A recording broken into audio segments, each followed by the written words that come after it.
Hello, Scorpio, Sun, Moon, Rising, and Venus signs. Kamusta kayo? Sana ba'y nasa mabuti kayong kalagayan?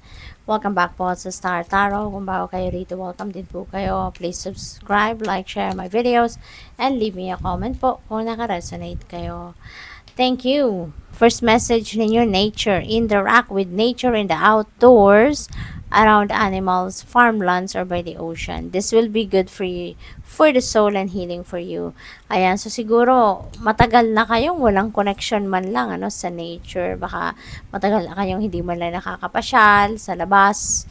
'Di ba? In nature, hindi kayo nakakapag-beach, dagat, or hindi man lang kayo nakakapag-hiking na hindi na kayo nakakapag-nature tripping, yung mga ganon, no? Kaya this is an invitation para sa'yo na it's about time na naman na mag-spend time kayo with nature, no?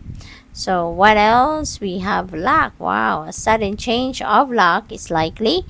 Things are working in your favor. Excellent time for networking. So, napakaganda nito, Scorpio, kasi there's going to be a change in your energy. No, magkakaroon ng energy shift dito from bad luck, no, to good luck. Siguro, in the past, medyo hindi favorable ang mga pangyayari sa inyo, hindi umaayon sa mga kagustuhan ninyo yung inyong sitwasyon. But now, things are going to change, no, good luck is coming your way. At yung mga bagay-bagay na inaasikaso ninyo, mga bagay-bagay na tinatrabaho ninyo are going to be in your favor, no? Magiging favorable sa inyo ngayon ang mga sitwasyon. And sabi din dito, excellent time for networking, no? So lalo-lalo na kung kayo ay nasa negosyo, no? So maybe now is the time that you are going to expand your horizon. Mas marami pa kayo makikilalang katao, kikilalanin na mga pwede maging magka-business partner or pwede maging clients, yung mga ganon, no? So good luck sa iyo. We have change. A change of residence, partner, career, or job is on the cards.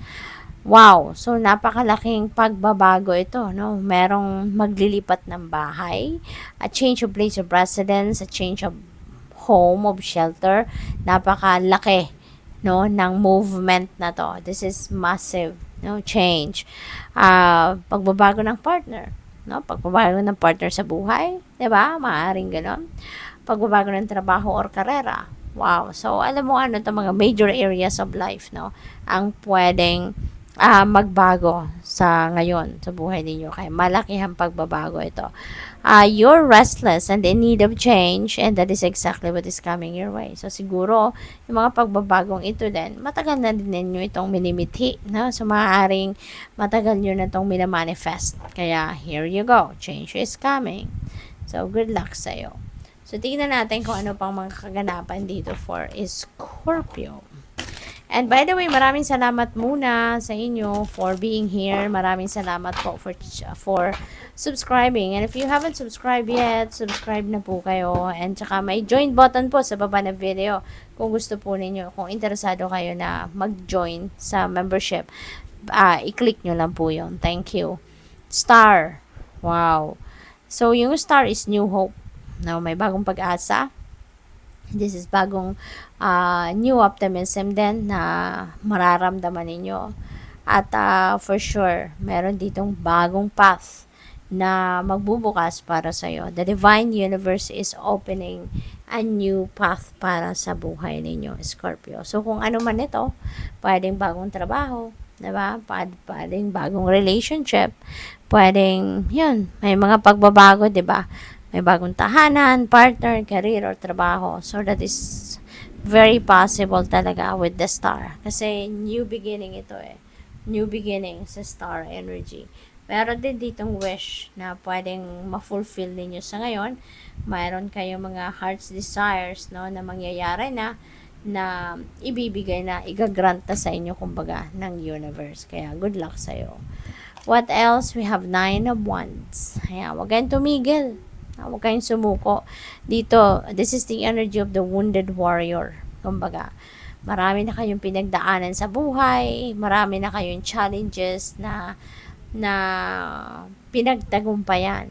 You were able to overcome, 'di ba, mga challenging situations sa buhay, and you've come this far 'Diba? You've come this far dahil sa tatag ninyo, sa tibay ng loob ninyo, sa pagpupursige. Kaya, huwag kayong sumuko.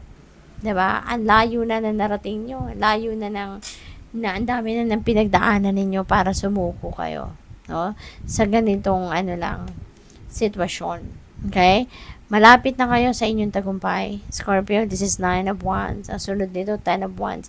At yun na yung last tier, kumbaga. So, one step away na lang kayo from succeeding, no, sa kung ano man itong pinagkakaabalahan ninyo. Kaya huwag kayong sumuko. Okay? Continue to persevere. Konti na lang. No? Konti na lang. Maaring one last challenge na lang itong pinagdadaanan ninyo. And that's it. Magsisimula na kayo ng bagong buhay. So, what else? We have 3 of Wands. Ang swerte ninyo, di ba? Meron tayong good luck dyan. So, si 3 of Wands, this is also good fortune. No? This is also good fortune and good luck. Kaya napakaganda kasi posible talaga na siswertehin kayo, babalutin kayo ngayon ng swerte. Kaya huwag kayong susuko kung kayo'y napapagod na. Magpahinga lang kayo, then get back to whatever it is that you are working on. Kasi habang ang swerte nasa inyong horizon, huwag ninyong pabayaan yon. Wag ninyong i-overlook, kumbaga, no? Ang mga bagay na ito. Kasi bihira lang, 'di ba? Bihirang mangyari, no, na maswerte tayo. Minsan dumadating din yung downtime natin. Kaya habang nandiyan ang swerte, no? Sige lang, sipag lang, pagtiyagaan lang ang mga bagay-bagay. Okay? And there is travel as well dito sa 3 of Wands. So maybe some of you are going to travel. Maybe that is related to change of residence, diba? Na nandito. Kaya po pwedeng ganun. Or baka magbe-business ang iba sa inyo somewhere, no? Pwedeng yung travel na yan is related, no, to your business. What else? We have 7 of Pentacles. Ayan. So, kung ano man ang pagod na anong tawag dito? Nakuha ninyo sa pagsisikap ninyo sa kung anumang bagay na yan, that's going to pay off. No? Kaya huwag kayong mag-alala. Huwag kayong malungkot, huwag kayong maburyo. Okay? Kasi kung ano man ang pagod, hirap, resources, time, energy na binuhos ninyo sa kung ano man ang tinatrabaho ninyo, that's going to pay off, no? So, feeling ko, itong dalawa related ito sa bawat isa. Nabuburyo siya kasi naghihintay siya ng matagal na sa bunga ng kanyang pagsisikap. Marami na siyang pinagdaanan, marami na siyang hirap na pinagdaanan, pero hanggang ngayon naghihintay pa rin. It's because, no, this is something that you need also to realize na hindi naman lahat ng gugustuhin natin mangyayari sa gusto natin timeline or sa oras na gugustuhin natin or even in the form na gusto natin, 'di ba? Hindi lahat makukuha natin. Kaya kailangan tayong magpasensya.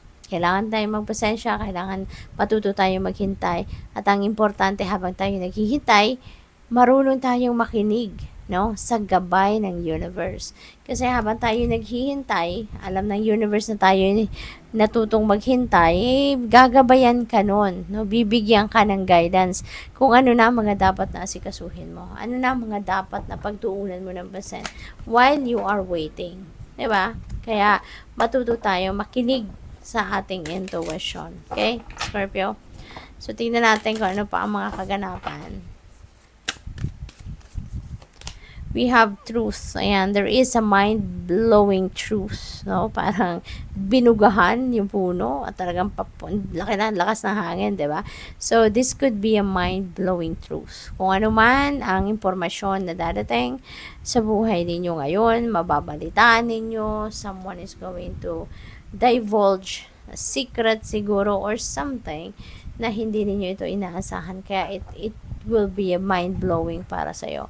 It will be something na pwedeng makawindang, no, sa inyo. Kumbaga, baka magigising dito yung diwa ninyo kung kayo tutulog-tulog. Diba? Ganong kalakas ang epekto ng mababalitaan ninyong impormasyon na to. Hindi ninyo to inaasahan.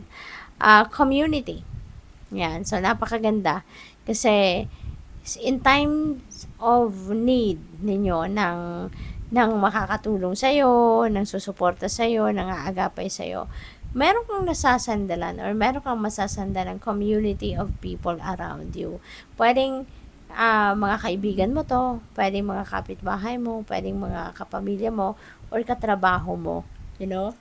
This is a community of people or a group of people na pwedeng like-minded people. Ito, kaya naiintindihan ka nila.